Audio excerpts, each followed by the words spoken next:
Greetings and welcome back to the APSCC 2020 webinar series. I'm Christopher Slaughter, your MC for the series. Today, Smallsat manufacturing, a future for the satellite business. Today we're looking again at satellite manufacturing with Eddie Kato as the moderator for today's panel. Today's panel is brought to you by Boeing. We're delighted to have them as a sponsor and to have their support for the series and for APSCC overall. Today, Jeff Bogosian from Boeing will be joining us. Zilvanas Kvedaradikas from NanoAvionics will also be joining us, and Brian Ryder from Leo Stella will be joining the panel today.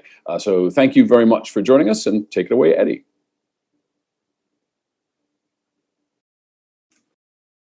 Good morning.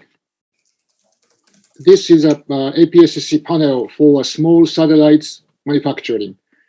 In fact, as an organization, this is probably the first panel in the history of conference to dedicatedly talk about small satellites. We started our organization as a communication-focused organization, but nowadays we have been more focusing on the non-communication areas and non-traditional satellite and launch areas. So this panel is a very interesting feature, having three panelists from the industry's small satellite manufacturing leaderships. So to start with, what I will do is to ask every one of them to come in and introduce about himself and company and the general activities of the entity that they are related with. By that way, because main audience is more focused on the traditional sense of communication and space, they have better understanding about this industry first. So first speaker is Joe from Boeing Phantom Works. Thank you, Eddie. Thanks for the invitation to be part of the panel here this morning. A little bit about me and about Boeing and Millennium Space Systems. So I'm a manager in Boeing Phantom Works here in Los Angeles, California. I've been with Boeing for about 12 years. Currently working in a business development role, working with customers and technology strategy.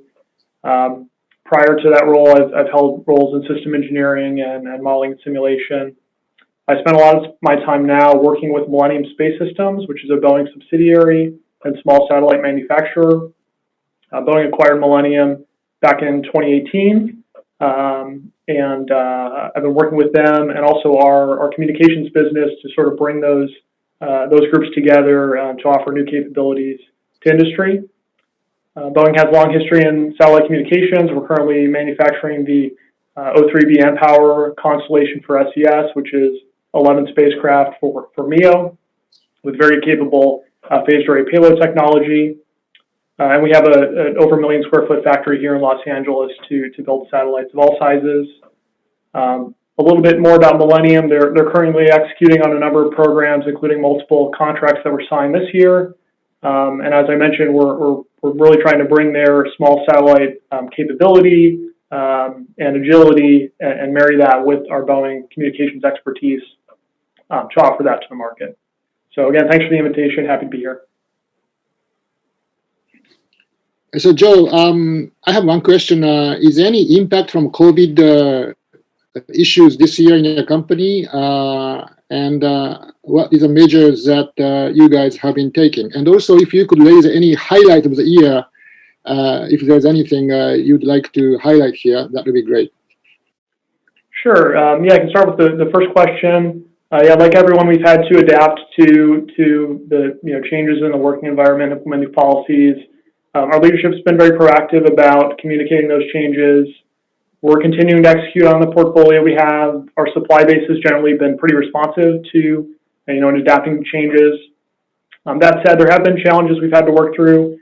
We have some smaller suppliers where if they do have a COVID case, they have to, shut down their operations really. So we've had to work through those with our suppliers, and certainly it affects also our customers as well. But overall, we've been successful in finding ways to work through that.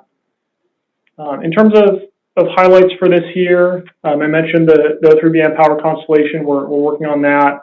Obviously, for Boeing in general, it's been a challenging year for the airline industry and supporting industries. But that said, our space business is doing well. Specifically in the small satellite domain, Millennium's had a good year in 2020, signed multiple contracts. We do have an experiment that by the time you're viewing this should have launched. So our drag racer experiment is slated to launch on the Rocket Lab return to sender mission. So we're excited about that. A little bit about that mission. We're going to deploy 2 6U satellites and demonstrate the ability to passively deorbit satellites using a tether tape. So one of the satellites will deploy a 70-meter long terminator tape from Tethers Unlimited, and we'll be able to measure the ability to accelerate deorbiting LEO spacecraft over just kind of passively waiting for it. So it's an example of an innovative solution for the orbital debris challenge as we talk about proliferated LEO constellations. So we're excited about that, and then overall, we're very optimistic about the future of our satellite business. Thank you. So now the second speaker we have is, let's see if I can correctly pronounce his name, but it's Venus from NanoAvionics in Europe. So please go ahead. Yeah, thank you, Eddie, and thanks for the opportunity to be here and then present NanoAvionics. So I'm Gilles Federages, and I'm Director of Business Development at NanoAvionics. NanoAvionics is a nanosatellite mission integrator, building the satellites of shoebox size, let's say, having customers in broad range from governmental to private customers to startups to universities and various with various applications. Currently, roughly 60-70% of applications which we do with our nanosatellites are in communications field. Another 20 to 30 is Earth observation, and the remaining goes for the science. The size of our spacecraft, if you're familiar with nanosatellites, it goes from 3U to 16-unit satellites, and those satellites became really powerful tools to already generating commercially valuable data out of them. So currently, NanoAvionics is split between 3 offices. The biggest one is currently in Lithuania, in Vilnius. We just opened today our big new facilities in UK, Basingstoke, and we have few facilities in United States, in Columbia, Illinois, and Midland, Texas. So overall team is over 80 employees in our group. So yeah, that's shortly what we do. Thank you. Let me ask you the same question as what I asked Joe. Any COVID-related statement, and also your highlight of the year, if there's any. Yeah. So regarding the COVID, I would say it taught us some lessons, how to handle things and how everything works in such situations. But in general, from a manufacturing perspective, I would say, due to reason, we have smartly put our manufacturing suppliers chain to be redundant. So we managed to switch promptly and avoid any delays from a manufacturing perspective. Maybe the biggest challenge was the launches, when we cannot travel and deliver our spacecrafts to the launch pads. And then that was the biggest impact. But from September, we are successfully launching satellite every month for next upcoming 3 months. So it seems to be restored. And if we touch the highlights, I would say that this year we managed to triple our revenue and increase the manufacturing capacity, and it seems upcoming year we'll be very busy with launches and building more satellites. Impressive. Thank you. So here the last speaker we have is Brian Ryder from LeoStella in Washington State in US. So Brian. Hi, and Eddie, thanks for the invitation. It's really great to talk on this panel and participate in this discussion. So nice to meet you all. Brian Ryder, CTO, LeoStella, with a background in space missions, and helped start LeoStella in 2018 and have stayed with as we've grown and kind of deploy as a merchant supplier of satellites. And really what LeoStella is a constellation provider. We do full satellite development, production in a factory mode, and really in product evolution, while also supporting our customers' operational missions. on a case-by-case basis. We offer a product line of scalable satellites, mostly in the microsat class that range from about 25 kilograms up to about 300 kilograms. And we apply those across multiple constellations in a kind of cross-application method. Examples include the Black Sky Geospatial Intelligence constellation, the North Star Space Situational constellation, and satellites for the Loft Orbital Solutions, managed services, turnkey missions, and hosted payload applications. Today we have 6 satellites on orbit. We've got another 24 in production, active production, rolling off the product line or rolling off the production line on a continuous basis. We're planning about 10 to 15 launches next year, and also ramping up our next generation, or it's really just a major technology refresh of our scalable product line throughout the next year and a half or so. You're probably going to ask me about COVID and 2020, so I'll jump right in. Obviously, COVID, has had a lot of impacts across the industry. 2020 was an interesting year for us with COVID because that was really where we were exercising our supply chain on their promise to us to deliver full flight sets of components on a tack time of about 2 flight sets per month. And while we did see some interruptions in our supply chain in the early part of the year, kind of the late spring to early summer part of the year, I think that was just an initial reaction to trying to kind of reset how we all operate as an industry with the constraints that we had. And for the most part, actually, our supply chain has caught up with their delivery cadence by the end of the year, and has kept us and enabled us to produce our satellites at our expected rate. So that was actually really nice. I think that one of the things that we saw was really just how resilient the industry is. We've been able to keep our satellite manufacturing in-house in operation throughout the year, producing satellites on a daily basis. Just needed to really rethink how we do safety and personnel and who's in the office and who's not in the office. So that actually did not really impact us too much. Other highlights from 2020, it's actually, despite all the global issues, it's been a pretty successful year for LeoStella. We launched our next 2 satellites. Those were for Black Sky, and we hit a milestone that we've been working on for a little while, which applies to our entire product line, which is a very rapid commissioning of satellites. In fact, these most recent 2 satellites, within 58 hours of launch, we had them checked out and taking high-resolution production quality images for the Black Sky customers. In 2020, we also signed 2 new constellation customers with Loft Orbital and North Star, which really expands our mission space into those areas also, while also ramping up the development of new products. So it's been definitely a challenging year, but also really interesting to see how things have progressed. Thank you, Brian. So we have 3 speakers, as you just saw, and to introduce myself, I'm Eddie Kato. I'm a founder and president of an advisory firm, HISE Inc. We call HISE Inc. Today, actually, we have mainly 3 areas that we want to have discussions. One is about the market, and another is about operations, and the third is about technology trends.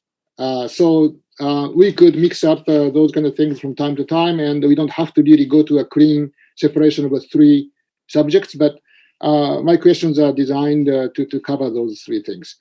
So let's talk about the market first. First of all, I think, I don't know how you think, but word Smallsat is sometimes a very vague word and misguiding. And I think people talk about nano satellite, small satellite, pico, or whatever. There seems to be no definition clearly about what small satellite means. That's a general terminology, I think. I personally think like it's a 500 to 600 kilogram range of satellites or less, assuming that satellite can be launched by small rockets, but that may be still not something what is widely accepted in the industry. But anyway, for the purpose of these discussions, because you guys are a mix of a CubeSat, non-CubeSat, standalone satellites and constellations. So I understand that when we talk about the same subject, your perspective may be a little bit different. But I think having that said, there are lots of common areas and common connections between those small sat segments. So let's see how the discussions go. So first question I have is about the market size and market trend.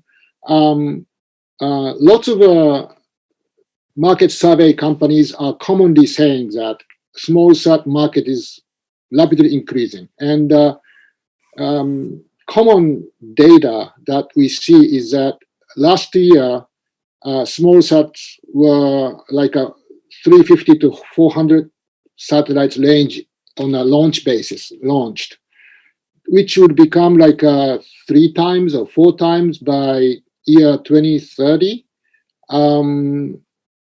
And looks like everyone agrees to that kind of trend. There may be some specific segment contributing to that, such as Starlink, those kind of things probably occupying a big percentage of that. But in general, I think lots of small sat opportunities exist. As a manufacturers, would you agree to that trend? What is your specific view about the segment that is contributing to that growth, commercial, government, those kind of things, defense?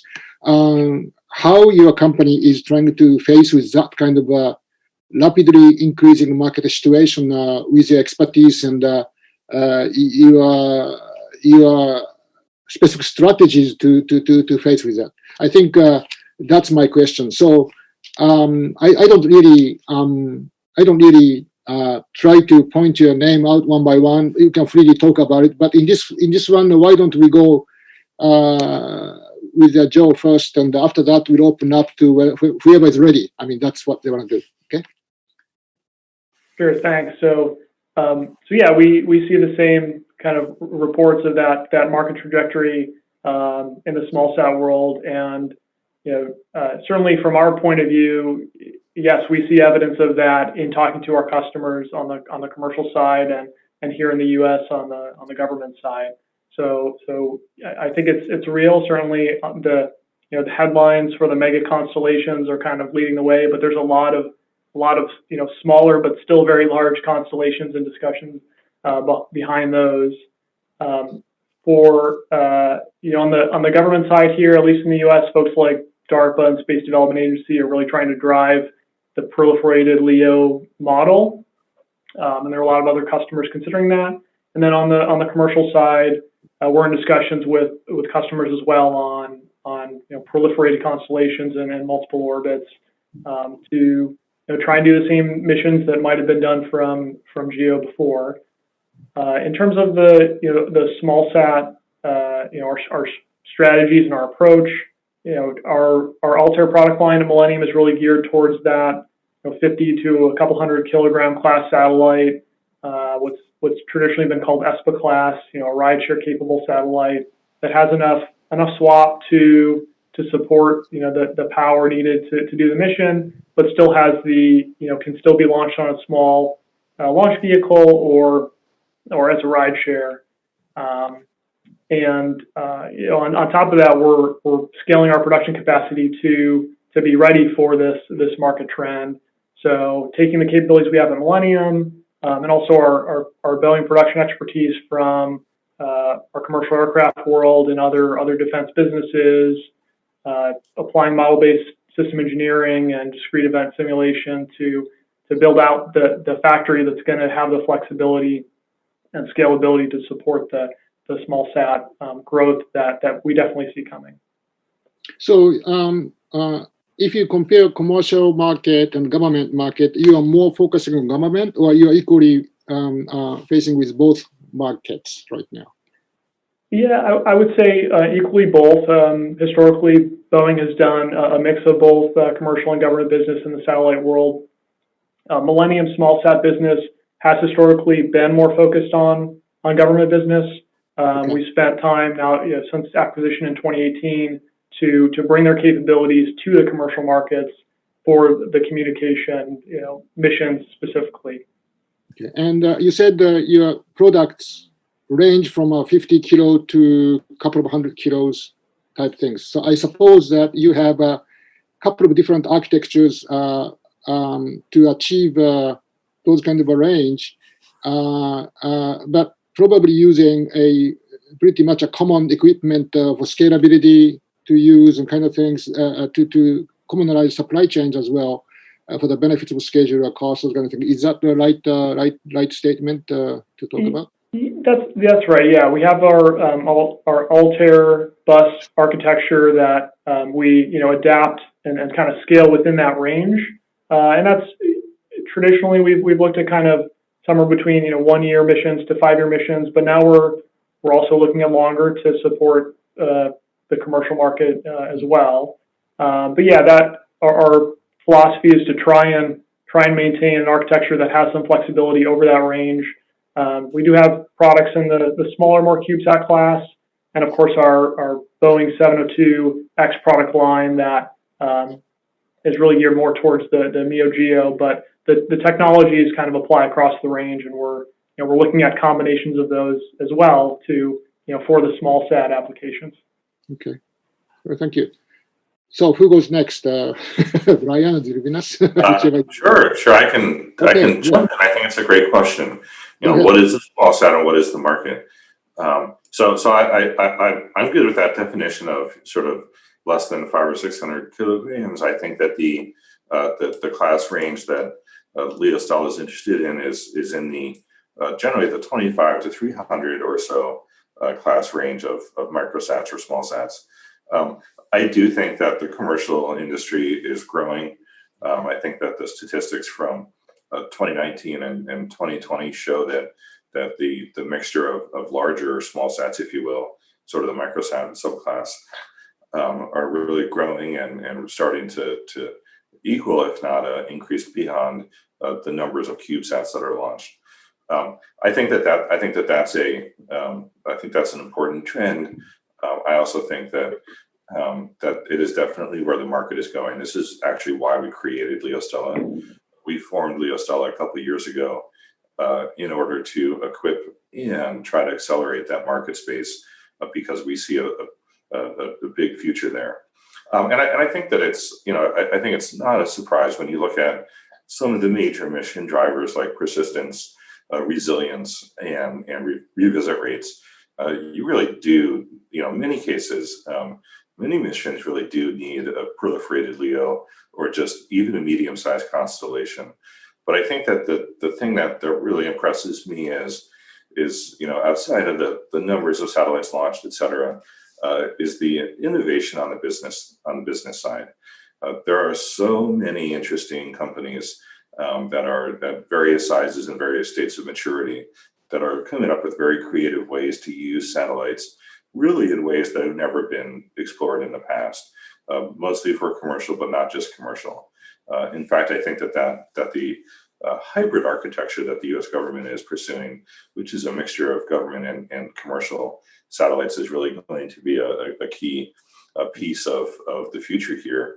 And I think that we see that also in just some of the contract awards. Like if you look at some of the major muscle movements in 2020, DARPA Blackjack, Space Development Agency, the Air Force Ventures, research grants, and sort of business incubations, that adds up to over $1 billion of contract awards in this space.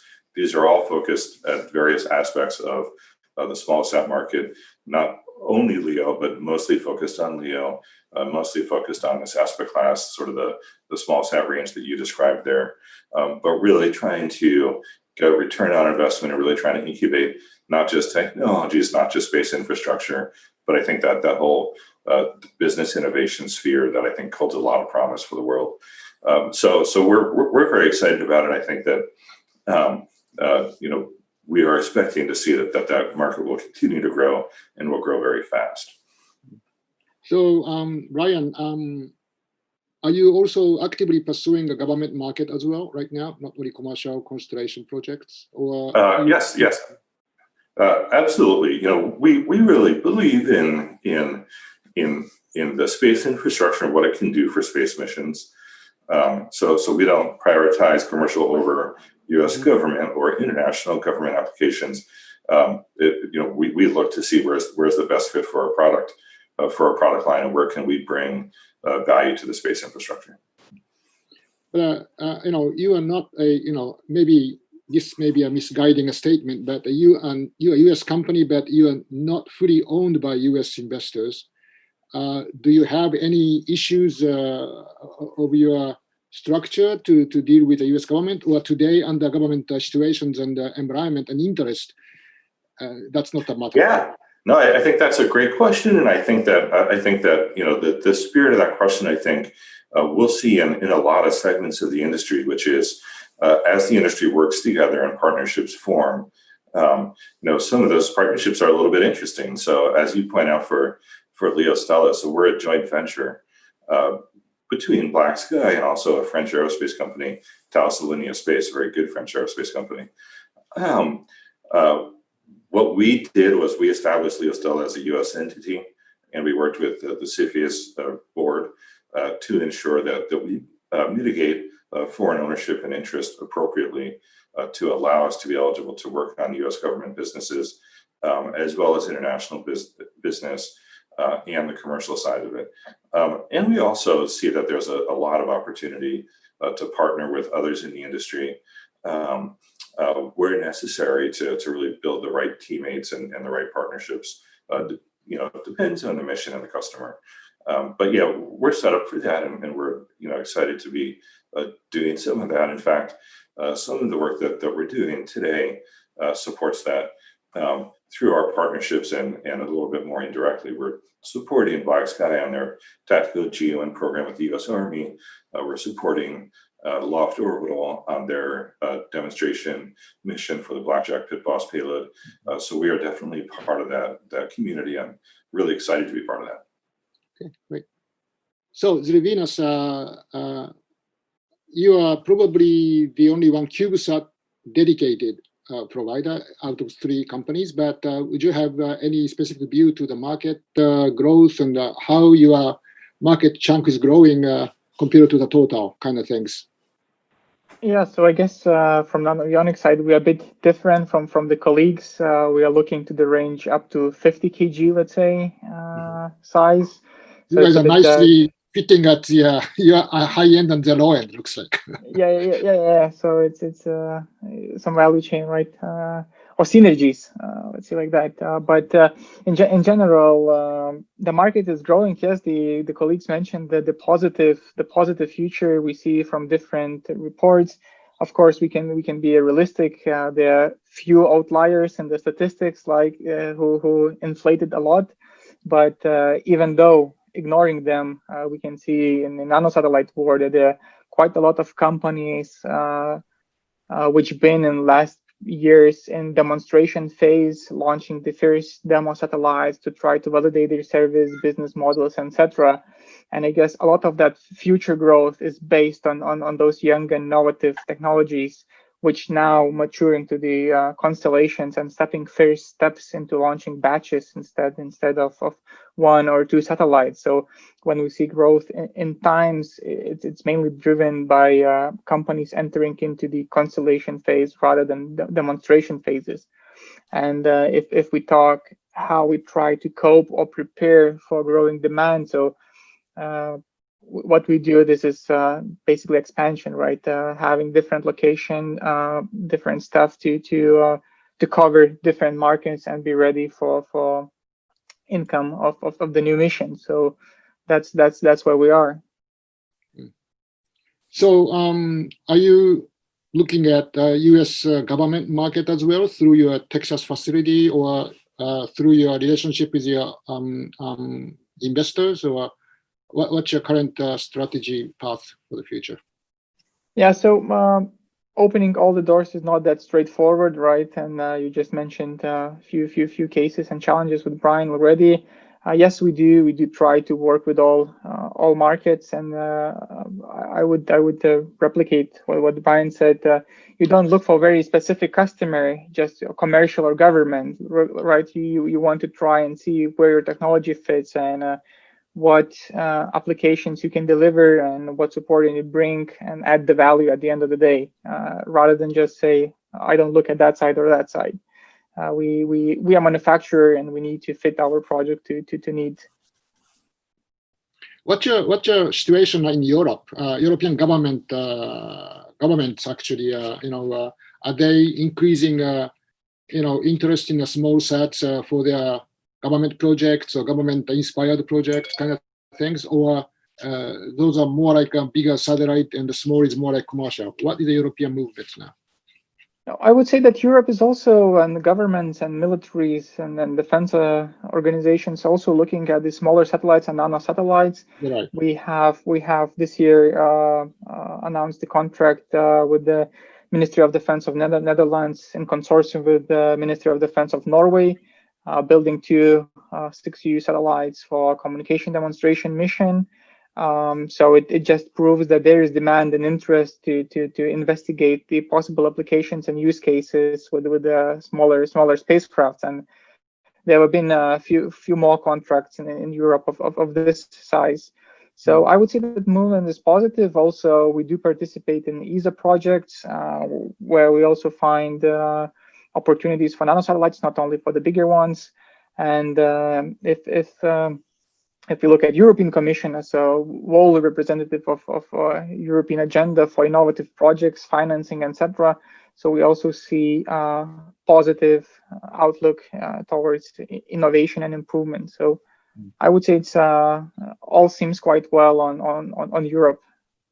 And the European governments are willing to consider non-European, say, satellite platforms if competitive, or they are basically considering to buy only from Europe. Actually, US side, I think, maybe Joe or Brian can comment, but my feeling is that the US government is changing a little bit. Like, of course, they need some areas to keep US involvement, but some areas like bus, especially, looks like they are opening up some markets to non-US companies as well nowadays, gradually.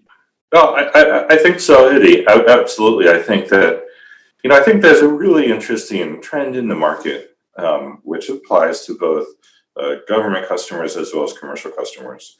And that is really looking at either the best return on investment or the best mission utility, and really looking at that as a global trade space, and really looking to see what is the best solution out there, how can they make it work, and really trying to, I don't want to say throw away the old paradigms, but certainly rethink some of those paradigms to see how things can work best. But I think there's a clear vision that these systems are possible, and there's a bit of a race to get those in on orbit working, providing data or services to whether it's commercial or government customers really as soon as possible. So I think that most of the customers and decision makers that I talk to are really just trying to look for the best way, the highest return on investment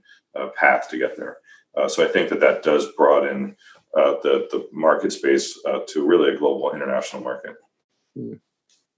Yeah, I totally agree, because now people are looking for best return and faster delivery, highest quality. So they just want to get best what is possible out there, and that's really what is the aim. And even in some bids we participated here in Europe, we know that colleagues from US were also participating, and the same we did by participating in US, we also have customers there. So it's really opened up from all the sides.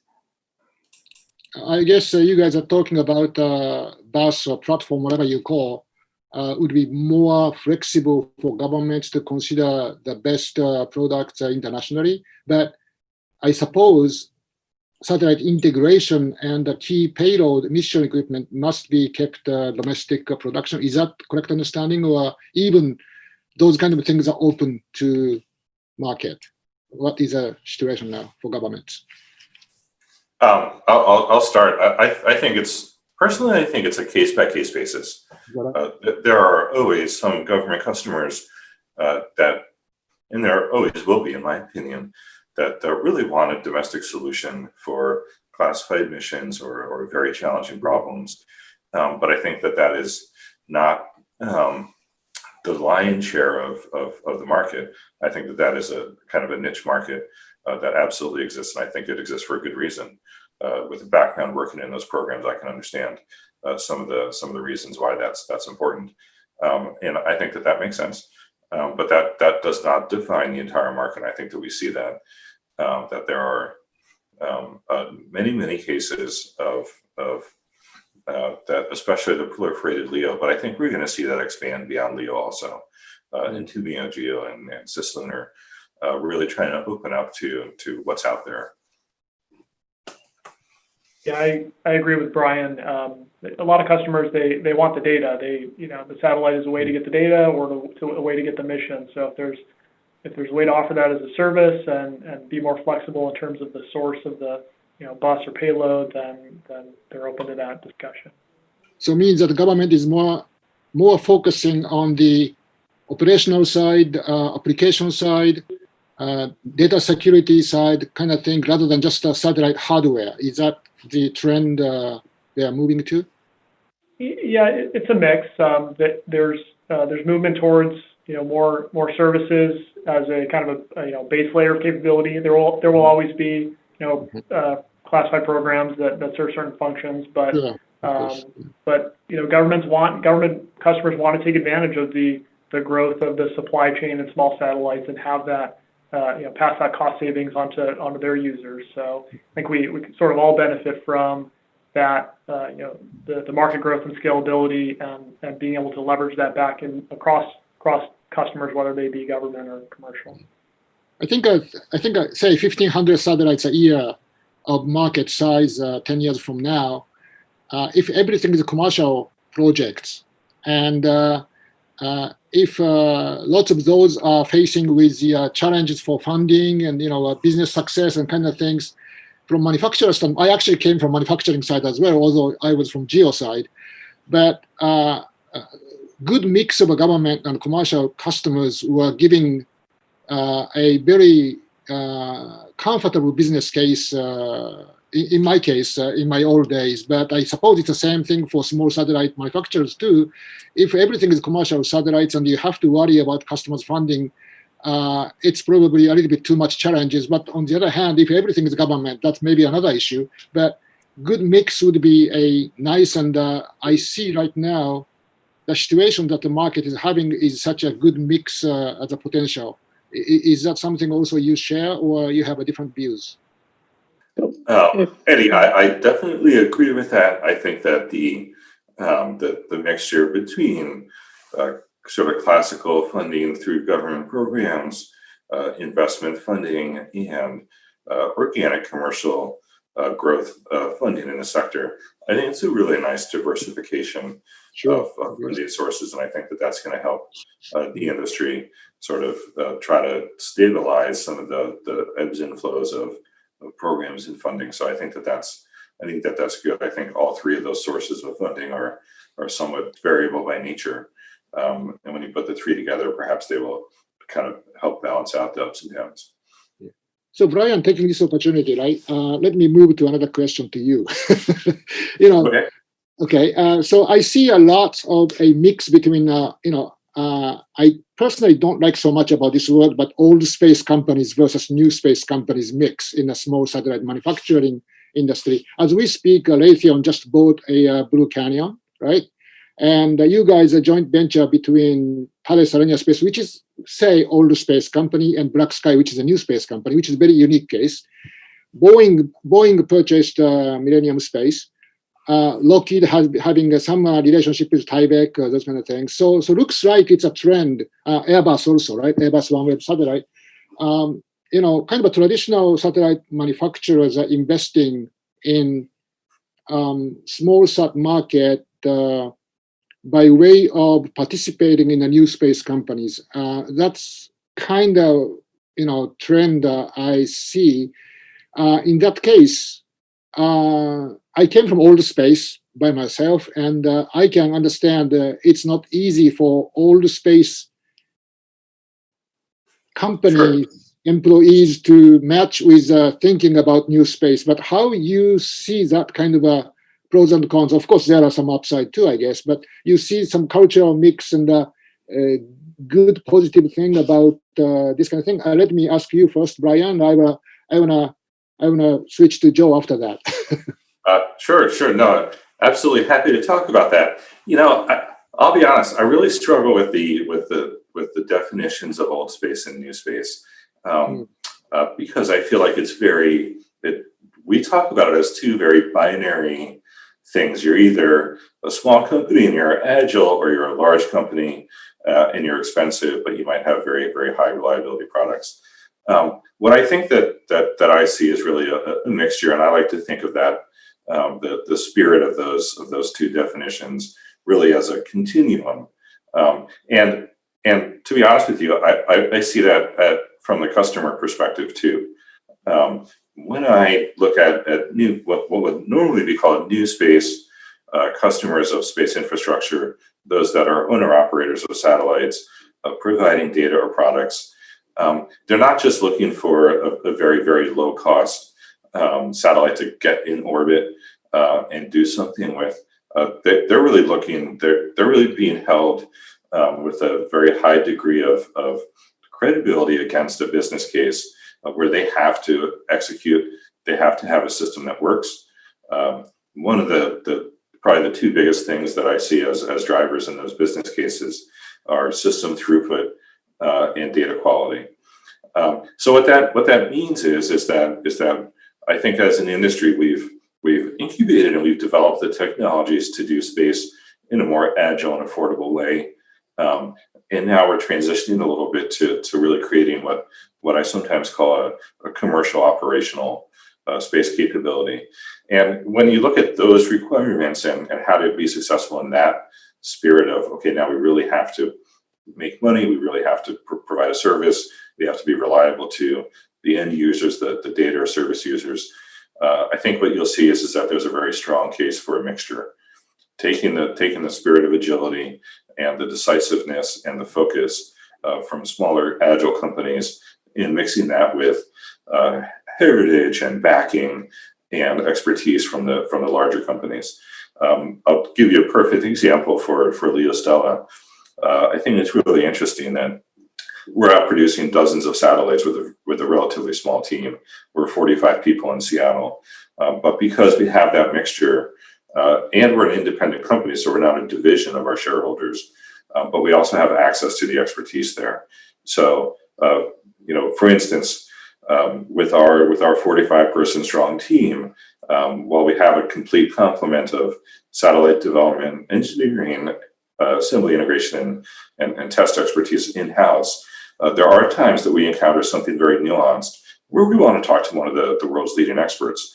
Well, we have the 466 technical experts, sort of tech fellows at Thales Alenia Space over in France, in our Rolodex, and they're actually funded to answer any questions that we have and work with us on nuanced sort of niche science or engineering topics, to help us be successful. And I think that partnership is really important. And I think that I think we're seeing a lot of it, as you just have described, and I think we're going to continue to see more of it. How about you, Joe? Any thought on this subject? Yeah, I think so. We talked a lot about how the market's growing, and I think that's why we're seeing some of this consolidation happening. Is that as customers are looking for really long-term operational capability, in some cases they're looking for that partnership of the quote-unquote old space companies that have some of that mission knowledge and customer knowledge, and pairing that with the agility of a new space company. Like Brian, I also take a little issue with the definition, because we have innovative capabilities from our heritage Boeing business and payloads and so on and so forth. But yeah, we've been working to integrate Millennium, in our case, Millennium Space Systems, their agility and their small satellite platform into our offerings. We're actively executing on programs. So yeah, we're actively working to integrate their capability into our programs. We're a couple whereas 5 years ago that would have been kind of a Boeing program. Now it's augmented with certain Millennium subsystems or processes that they're bringing to bear. Small satellite or large or either way, customers are looking for credibility and quality and assuredness that they're going to get what they need on orbit. So that's where you need some of the expertise from a bigger company to come and help if an issue happens in manufacturing or technical problem needs to be solved. So I think it's overall it's good for the end customers. These kind of marriages that are bringing the small satellite capability to scale it up. So from Boeing side, so to speak. So when a Boeing integrates the Millennium space into the Boeing organization, there was no issue like Boeing's system and principles and working how can I say procedures and kind of things would be kind of contradicting with the Millennium space, which is more like tailored to a lower cost and quick and kind of things, and there was some compromise. Was that not the issue at all? Yeah, so it's true that there we have procedures for manufacturing from our Boeing business. Millennium built up its mission assurance standards, kind of derived from defense, but a little tailored for agility and speed. So we're having to have those conversations with our customer of where we want to have the balance of affordability and risk profile and things like that. So in some cases we want to really stand firm on the Millennium approach and the Millennium mission assurance standards. Sometimes we want to tailor the approach somewhere in the middle and increase the testing profile. But that's a conversation we have kind of on a case-by-case basis with our customers. It's not so much a sort of a battle as far as which one wins out. It's really just dependent on the application. But cost goes up sometimes by adopting those naturally, I guess. And that's the conversation we have with our customers, right? So Millennium is really built up around affordability and speed to delivery capability, and in some cases that's the right answer. But if we want to increase mission assurance and add in additional reviews and so on and so forth, then we can explore that with our customers. But it's certainly a process, and I'm sure kind of the whole industry goes through the same discussion. Yeah. So Zilvinos, actually, you are not owned by any Thales or Airbus or those kind of companies, but I guess you have a very interesting way that AST and science that is investing in your company is a kind of a service company, and yourself, NanoAvionics, also seems to be doing some kind of I wouldn't say a service, but kind of hosted payload arrangement and kind of things. How those things would benefit you in business, and how those are integrated in your routine strategy. I mean, you're a manufacturer, but you're doing a lot of those kind of things as well. That's my question. Yeah, just before jumping on the question, I just want to a bit relate on previous colleagues' discussion. Okay. Having just a very short note, we signed this year contract with Thales Alenia from France. So basically, they procured satellites for end customer Omnispace from US. So we had a lot of technical discussions, and what Joe was mentioning, that for every customer you need to find the balance, how much quality assurance, product assurance, and everything you want. But we had the meetings where, let's say, the old space meets the new space, and at the same time we want a good price point. At the same time we want the highest quality possible, and then on top we want the fastest lead time, right? But if we have a contract, it means that new space can meet the old space, and there is middle or the way to solve the issues and still stay on competitive pricing and fast lead time. So I think there is each of other should take the best bits in order to create the best product. yeah, so that's interesting experience from our end. And then talking about the IST and science and NanoAvionics relationship. So I would say it's mostly financial investor. Yes, we do share some experience, some knowledge, but we don't involve deeply in IST and science production or constellation because they work in a bit heavier class satellites above 200 kg, if I remember correctly.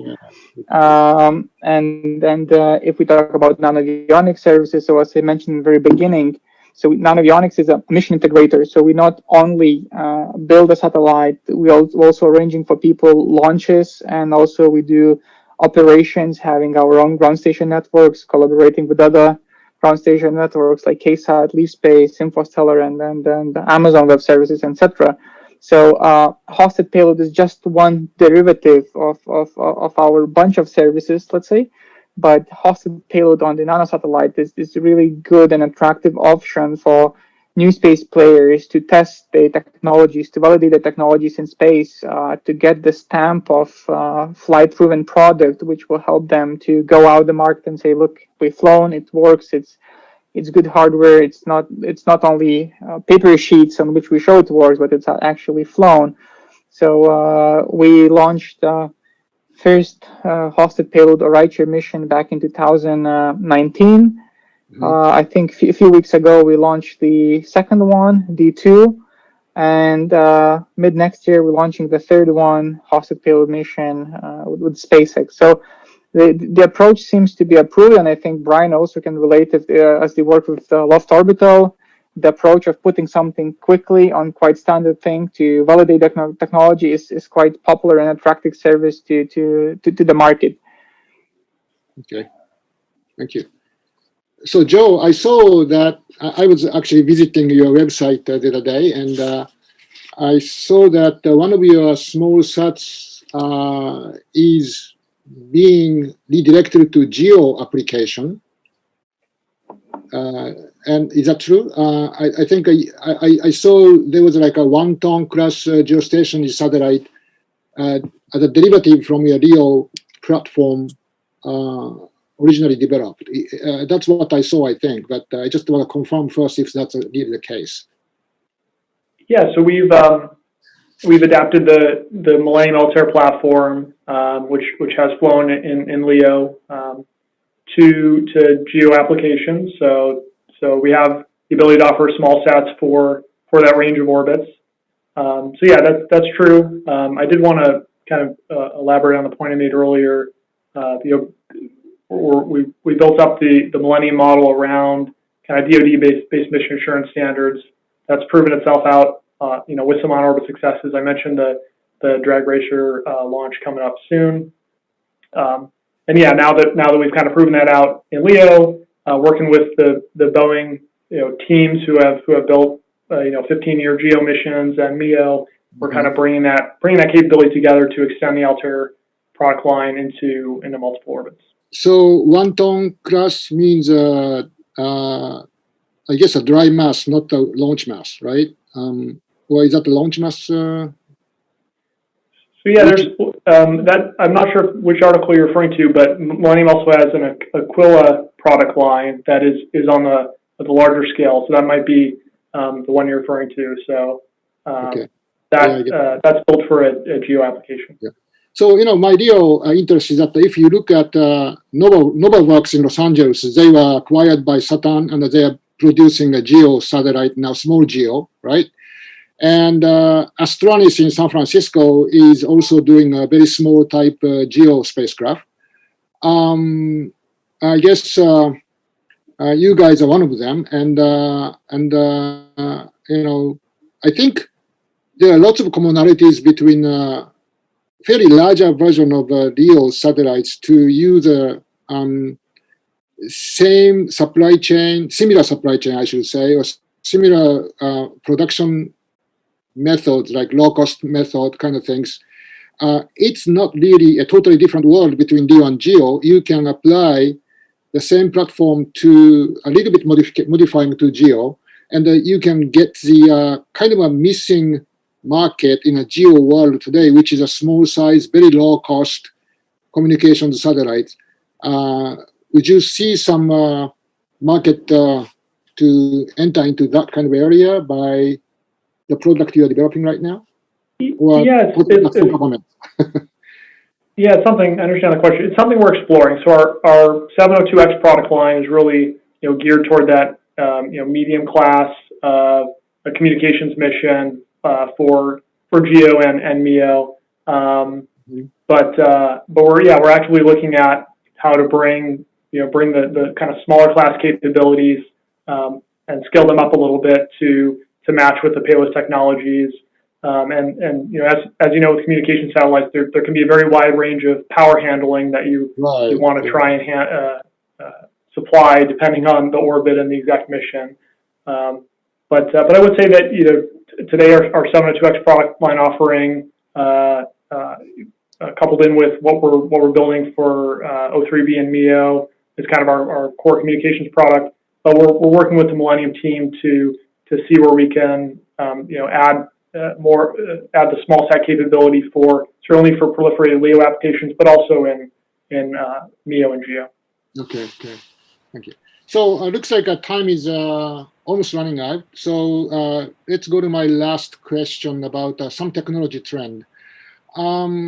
So we just talked about LEO and GEO type thing as one of the things, and also I believe that small satellites have a lot of changing in the past 5 years or so. Reliability is up, and I guess you guys are working to how to vacate up the space and power and thermal capabilities for mission side while keeping a bus small. I guess that's what I think the kind of a main trend is going. But what is your right now direction to go technically? Would you look for a equipment that is lighter, smaller kind of things to vacate up the more payload space? Is that something what you are doing, or you are going to a kind of a drastic, a totally revolutionary way to design the small sats for the future? I think I guess what I'm asking is how your product lines can go a kind of incremental approaches to meet the market demand for more payload and more reliability type things versus are you looking at a kind of a new products, new bus to be developed some point to better meet the market need? I mean, if you look at the GEO satellite market I came from, actually, you hit some kind of some time to have to look for new products, new technologies. But I am not familiar with the small satellite LEO type architecture yet, and I just want to have a primitive question like that. How do you see the trend of the technology versus how your product lines would be evolving? I mean, that's, I guess, my question. Sorry for a broad question, but hope you can address a little bit. Yeah. I guess I can take it from, as the smallest participant in spacecraft weight, how we do see this thing. So I would compare the, let's say, nanosatellite industry or all the space industry to the mobile phones industry some time ago. If we look at very first mobile phones, we had huge cases and everything, and it worked. Then we started to follow a trend, how to get it smaller, and smaller. When we reached the size of phone of small Nokias, when we hardly could push the button, right? And now we're getting back to the iPhone, Samsungs, which are quite a big, right, and tangible. So I think with most of the spacecrafts, we invented the nanosatellites, Cubesat. Someone thought of going to femtosats, and now what we see a bit of trend of going backwards to increase the size, not at 1 unit satellite, not at 2 units or 3. We already have in our portfolio 6 units, 12 units, 16 units. Maybe we will see in the future something like 27 units in the portfolio, because basically you cannot break laws of physics, right? If you want to have high resolution imagery, you need to put quite big aperture to squeeze it out. And that's the things you cannot break. So I would see that very big satellites and very small satellites, they need to meet somewhere in the middle to satisfy our demanding customers with the questions and problems you just mentioned, the more power, more reliability, and more capabilities in the platform itself.